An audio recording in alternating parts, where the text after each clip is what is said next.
hello hi नमस्कार सांग मैंने आपन स्वागत करिया ब्लगर मंटू मो तो डेली का रूटीन है कोचिंग कॉलेज मुझे कोचिंग जाऊँगी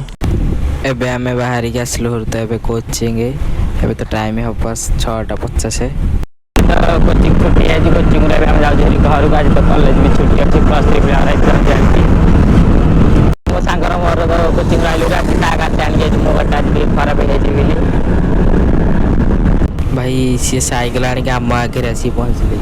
एबे आम आसटे नर्सरी की गछ कान बोली ये तो गछ भी लोड हो गाड़ी भी आपण तो देखा से पिजुली गछ यहाँ भी कौ गछ जानी ये डाणिम गछ यहाँ भी कौ गछ जानी केते भी गछ ढेर गछ भी अच्छी जी भी चाहिए सी नहीं पारे एवं अच्छी आभेलेबुल भी गाड़ी ट्रक आईचर आसिक लगी आईचर लोड हो गछ सब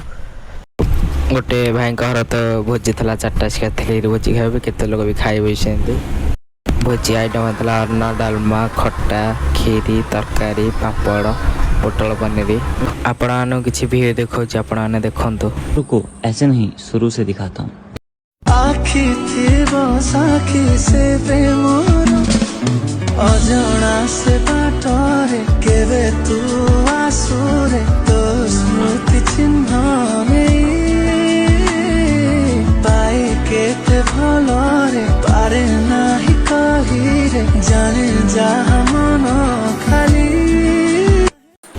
राति खाया होता उष्ण भात डाली माछ झोल से भाई घर भी भोजी तरकारी तो देते